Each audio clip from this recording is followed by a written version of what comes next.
check it out. I'm catching wreck with the flavor, finessing them from my temple to my gators. Player from the Himalaya, them punk ops tryna get me for my lunchbox. I pops, one drops, I think the fuck not. I buck shots like a roster. They track the flow and spit it like they imposters. Icon cut the green-eyed monster. They envy me, cause I pull out like I'm MVP. Relentlessly empty these bullets, it ain't friendly. G, I buck them down, fucking around with the underground, dropping wicked rounds on clowns. I let the big bands roll up the doja. Yo, what's going on, guys? My name is Jack. Welcome back to the channel. Today we are going to be doing another Destiny video, but we're doing things a little differently. Typically, I don't tend to respond directly to other creators or other people's opinions outright. I tend to just pick a topic within the community, give my thoughts on it, then open up discussion to you guys. However, today I thought I would do something a little bit different, especially because of this brand new video from Destiny Fun Police, Sheik, the Titan God himself, that dropped today when I was recording this. DFP was talking about rangefinder, hand cannons, and kind of the general state of the hand cannon balance in the Crucible, and I wanted to respond to it because frankly I have some criticisms of what he said in that video. Firstly, I'm going to be linking that video in the description down below. I recommend you watch that first just so you understand both sides of the discussion here. And I just want to lay out right away, no ill will to DFP. Sheik is an amazing dude, and generally speaking, I don't want to start beef with anyone. I hold no ill will with anyone, and I just really want to open up a discussion and give my side of what I see in this problem. So let's be civil about this. Don't send any hate my way if you're a Sheik fan, and if you're someone who agrees with me and think that Sheik is wrong, don't go and be rude to him either. That's weird. Stop it. So what exactly are we going to be talking about today? Well, we're going to be talking about rangefinder on hand cannons in the current state of Destiny 2 and whether this perk is healthy or unhealthy for the metagame at large, and whether it makes other roles on other hand cannons less relevant. So then a good place to start off would obviously be, what does rangefinder do? Because when you look at the perk, all it says is that it increases zoom. So what does that mean in reality? Well, when you increase the zoom, you increase the effective damage fall off of a weapon. If a weapon would experience damage fall off at say 35 meters, it would now start to see that at, let's just say, 38 meters. As far as I'm aware, we don't have an exact value for how much zoom is added to a weapon when rangefinder is on it or not. It appears to be a percentage increase. Yeah, I just double checked it over at d2gunsmith.com, one of the best resources for finding these things out. It's a 10% increase. So in the case of the eyasluna, which is the hot button hand cannon right now, you would go from 14 zoom to somewhere either 15 or 16 zoom. It's hard to say exactly. Destiny does a lot of really funky rounding with its numbers, so I don't know what the exact zoom value would be. Regardless, if you go back to D2 Gunsmith, you can actually just see what that does to the damage fall off by clicking rangefinder on and off.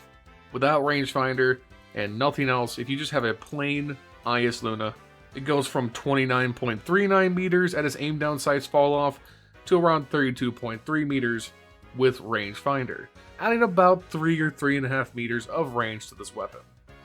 This ends up being super valuable because at the cost of one perk slot, you get an insane amount of instantly noticeable benefit to your stat package. If you were to instead go with no rangefinder and then go with max range perks on the eyasluna, you would actually end up with the same amount of range as just having rangefinder and nothing else. This is why this perk is so coveted. It's why it's always so good on pretty much every weapon that has it outside of long range weapons or high zoom weapons. But is that a bad thing? That's kind of the question we have to answer. Sheik in his video makes the claim that because of this, anytime a hand cannon has rangefinder, there is no other reason to run a role that doesn't have it. And fundamentally, I disagree with this. Because while on paper, when you look at these ranges and damage fall-offs, yes, there is a noticeable difference between hand cannons with and without rangefinder. When you then take that into real game scenarios, especially one-on-ones against people with the same weapons, you really don't notice these differences.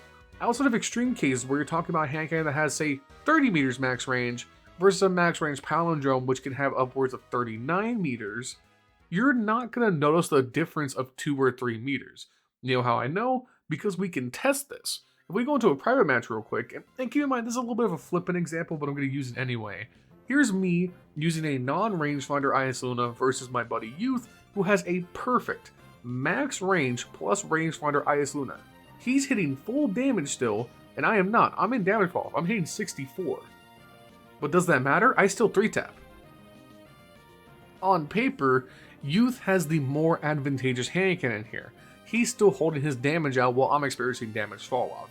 But because this game is dynamic, and damage fall off isn't so severe until you get to very excessive ranges, I'm still able to be just as effective in this duel outside of very niche scenarios like if Youth was to be running like 10 resilience, and no one runs 10 resilience, so really that's not gonna happen. So there's no denying that Rangefinder is a very powerful perk. It's arguably one of the best perks in the game. But does that mean that you should always pursue it on every roll of any hand cannon that can get it?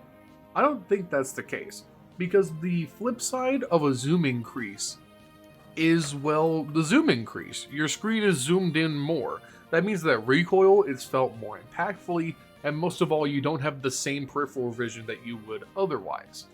And on hand cannons specifically, this can be a deal breaker for a lot of players, myself included. I actually really don't like Rangefinder on eyasluna. I think that the zoom increase makes the recoil feel very jumpy, even on mouse and keyboard.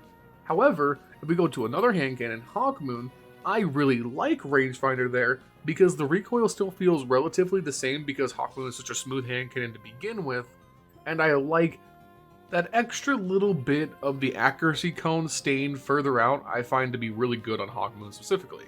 So it could be a case-by-case basis. One thing I definitely want to touch on is I do think that a lot of why Rangefinder has stayed so popular is because of this like holdover philosophy that range is the only stat that matters. For a long time in Destiny 2, range was the only stat that mattered, especially on hand cannons.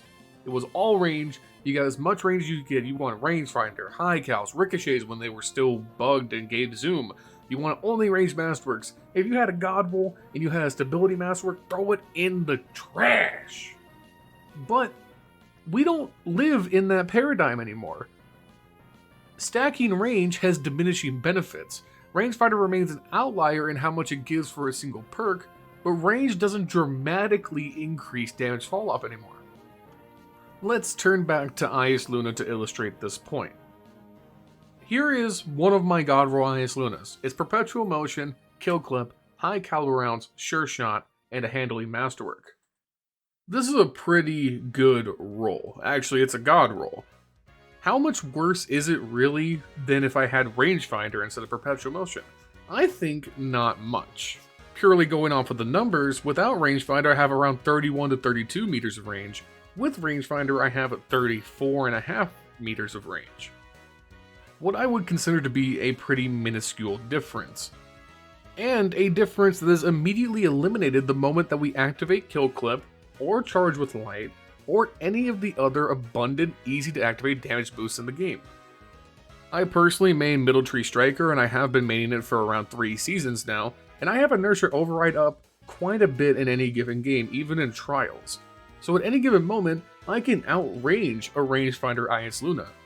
So I think you get my point. I don't think Rangefinder dominates the perk pool whatsoever. It's a great perk, it's an S tier perk, but I don't see it as overpowered. Now, let's consider what else that DFP says in this video, specifically removing Rangefinder from hand cannons entirely. Personally, I think it's a bad idea, specifically because of what DFP uses to contrast this, and that was the quick draw change and removal from shotguns a few seasons back. The comparison of strength between pre-nerf quick draw and current Rangefinder I think doesn't work. Quick draw didn't just dominate the slot or exist as an S tier perk for shotguns and snipers, it was the only viable perk for shotguns and snipers outside of Snapshot. If your shotgun didn't have quick draw, it simply could not compete. If you wanted something that was like slide shot, snapshot, or surplus snapshot, yeah, you could get by, but quick draw had inherent benefits that could not be surmounted. It was oppressive to the build viability of other perks on other weapons. So they nerfed quick draw, they removed quick draw from a bunch of weapons.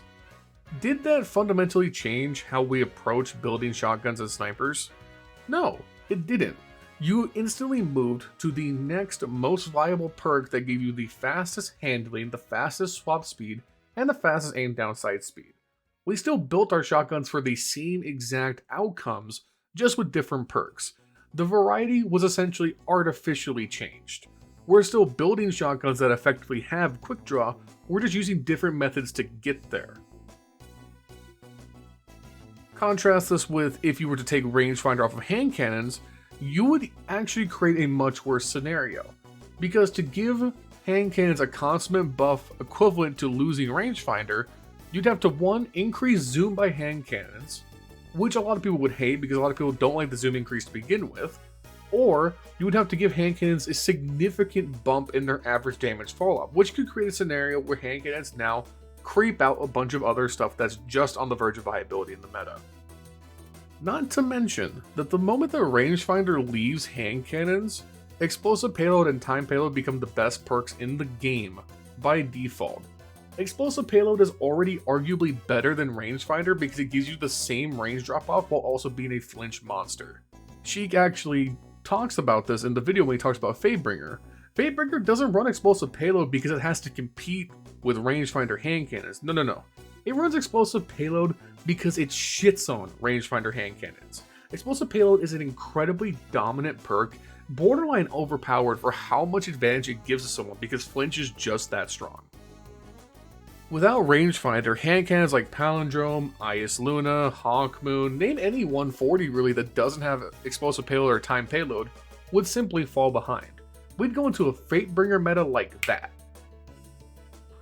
Now, the last thing that I want to respond to is a thing that DFP brings up about a lot of people being, meta Michaels and being very conformist, and a lot of people using the same loadouts in the Crucible over and over again.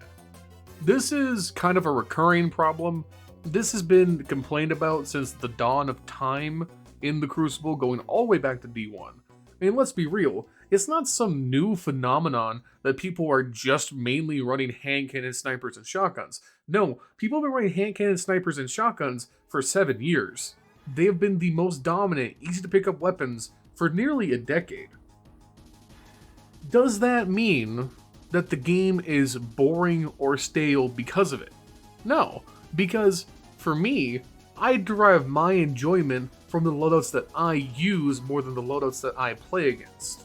Unless something is outwardly oppressive and actively harming the meta, then I don't really care what my teammates are using. Yeah, I may get annoyed at Joey Baloney 2005 with his 25,000 Felwinter kills every time he pogos at me, bonk, and then snipes me from 12,000 meters. Yeah, I'm gonna get annoyed at that, but he's not doing something that's inherently oppressive to the game anymore. A lot of this stuff has been nerfed down to the point that you can pretty much use anything in the meta and frag out with it. At this point, the limiters on what you can use in the Crucible are personal preference. You can use pretty much any archetype of weapon outside of like 150 RPM scouts and most 450 pulses. And you could take that into the Crucible and slay. So why does every Tom, Dick, and fucking Harry just stick to 3 or 4 different weapon types? It's because it's easier. A lot of the weapons that are cool and niche in this game require a different amount of skill floor or skill ceiling to actually use effectively. I love Sturm and Drang. Sturm and Drang is my favorite combo in Destiny history, but I'm like one of 5 people who uses it. Because using Sturm and Drang means I have to give up a shotgun and use a hand cannon where 120s aren't exactly the most effective hand cannon in the game right now. They're good, but they're not dominant. And then I have to use a sidearm, and sidearms are really good in their close effective range, but they lose to Last Word, they lose to shotguns, they lose to subs, so they're hard to use. That's why people tend to stick to these more common options. They're just easier. That's pretty much all I got to say. I think generally speaking, DFP has a lot of good opinions about the state of the game, but man, I fundamentally disagree with this one. I think this one should have stayed in the drafts. Rangefinder is a very strong perk, but it by no means warps or breaks the game. eyasluna specifically is more than viable without it. I mean, you should know this. You're out here slaying and dropping 40s with Harmony and Outlaw, as you said in the video. I mean, Rangefinder is so good, then why aren't you just getting curb stomped every time you bring out a non-Rangefinder hand cannon? I get it. You're really good at the game, right? So you can kind of rise above that. But if Rangefinder was so oppressive, then maybe it would affect your KD a little more. Sheik, if you do end up watching this, man, I love you. Hopefully you respond to this. You can hit me up on Twitter. I'd love to get your thoughts about this. Maybe we could talk about it a little more in depth. For everyone else watching, I hope you enjoyed. Let me know your thoughts on hand cannon balance in the comments down below. Let's keep things simple, as I said. Make sure you like the video as well and subscribe. I'm back. My computer is working better than ever. Big shout out to my brother Justin, who came through clutch on Christmas. We're working on content again, and we're going to keep jamming out more of these Crucible videos in the future. I have a couple projects already lined up that I want to work on, so expect more content from me in the future. My name is Jack. You can call me Lionhearts. It's been real. I hope you guys have a wonderful day.